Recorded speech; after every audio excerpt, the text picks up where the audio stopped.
क्या आपने कभी महसूस किया है कि दुनिया का शोर आपके भीतर की आवाज को दबा देता है? क्या आप कभी इतने व्यस्त हो गए कि आपने खुद को ही खो दिया? अगर हाँ, तो यह कहानी आपके लिए है।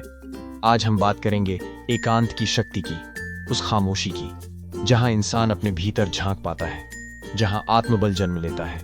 मैं आपको लेकर चलूंगा अपनी एक सप्ताह की यात्रा पर, जहां मैंने खुद को दुनिया से अलग किया और पाया अपना असली आत्मबल। शुरुआत होती है उस दिन से जब मेरी जिंदगी एक अजीब सी बेचैनी से भरी हुई थी। बाहर से सब कुछ ठीक था, नौकरी, दोस्त, परिवार, सोशल मीडिया पर एक्टिव रहना, लेकिन अंदर जैसे कुछ खामोश हो गया था। जैसे हर मुस्कान के पीछे एक थकी हुई आत्मा छुपी बैठी थी। मैं रोज अपने फोन की स्क्रीन पर स्क्रॉल करता, मीटिंग्स में जाता, हंसता, बोलता, लेकिन एक सवाल अंदर से उठता था, क्या यही मैं हूं? फिर एक दिन एक किताब पढ़ते समय एक वाक्य ने मुझे झकझोर दिया, तुम अपने सच्चे आत्मा से कभी नहीं मिलोगे जब तक तुम अपने साथ बैठोगे। उस दिन मैंने एक निर्णय लिया, एक ऐसा निर्णय जिसने मेरी जिंदगी की दिशा ही बदल दी। मैंने तय किया कि मैं एक हफ्ते तक एकांत को अपनाऊंगा। कोई सोशल मीडिया नहीं, कोई कॉल्स नहीं, सिर्फ मैं और मेरी आत्मा। पहले दिन ही चुनौती शुरू हो गई थी। आदत जो थी हर 10 मिनट में फोन देखने की, हर घंटे नोटिफिकेशन चेक करने की, मैंने अपने सारे गैजेट्स बंद कर दिए। कमरे में सिर्फ एक डायरी, एक पेन और मैं। खामोशी इतनी तेज लग रही थी कि जैसे वह कानों में शोर मचा रही हो। मुझे लगा कि शायद ये सब समय की बर्बादी है, लेकिन एक आवाज कह रही थी, ठहरो, सुनो, भीतर क्या चल रहा है। दूसरे दिन मैंने सुबह 5 बजे उठकर ध्यान किया। पहली बार महसूस हुआ कि मैं कितनी तेजी से सांसें लेता हूं और कितनी बार खुद से भागता हूं। ध्यान के बाद मैंने अपनी डायरी में एक पंक्ति लिखी, मैं कौन हूं जब कोई नहीं देख रहा। यह सवाल मुझे दिन भर घेरे रहा।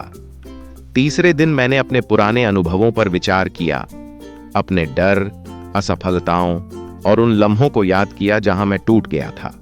मैंने अपने आप से पहली बार ईमानदारी से कहा, हां, मैं थका हूं, हां, मैं टूटा था, लेकिन मैं अब खुद को जोड़ रहा हूं। चौथे दिन मैंने खुद को चिट्ठी लिखी, प्रिय मैं जानता हूं कि तुमने कितना कुछ सहा है। तुमने हर मुस्कान के पीछे आंसू छुपाए हैं, लेकिन अब समय है खुद को माफ करने का, खुद को समझने का, खुद को गले लगाने का। तुम कमजोर नहीं थे, तुम जीवित थे, और यही तुम्हारी ताकत है। मैं जंगल की ओर गया, अकेला। पेड़, पत्तियां, पंछियों की आवाज, सब कुछ जैसे मुझे सुन रहा था। मैंने घास पर लेटकर आसमान को देखा और पहली बार लगा, मैं छोटा हूं, लेकिन मैं पूरा हूं। ध्यान के दौरान एक छवि आई, एक बच्चा जो डर से कांप रहा था, लेकिन धीरे धीरे वह बच्चा खड़ा हुआ और बोला, मैं अकेला हूं, लेकिन मैं डरा नहीं हूं। वह बच्चा मैं ही था। अब खामोशी मुझे डराती नहीं थी, वह मेरी मित्र बन चुकी थी।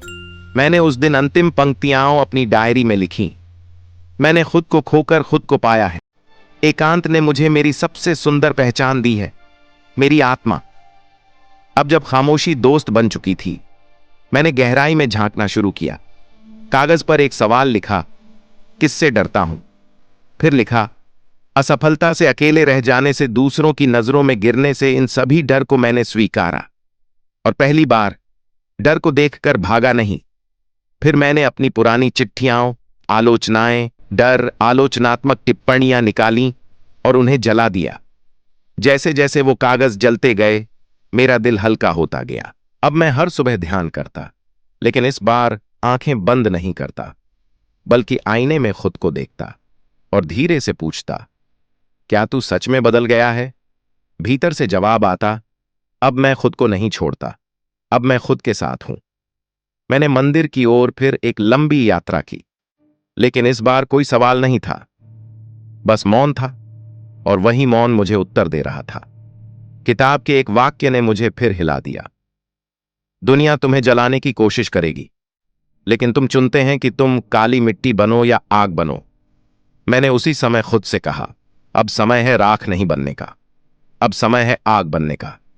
उस रात ध्यान में कोई दृश्य नहीं आया, बस एक गहरा मौन था, और उस मौन में मैंने जाना, शक्ति का सबसे बड़ा रूप शांति है।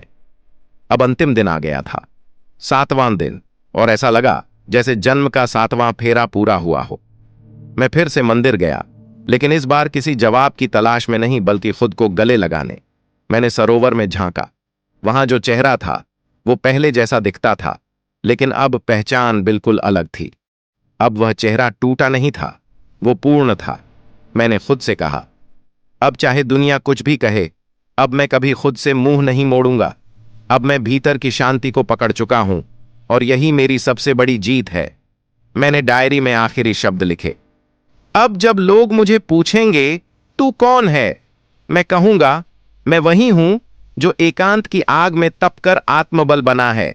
अगर यह यात्रा आपके मन को छू गई हो तो इस वीडियो को लाइक करें।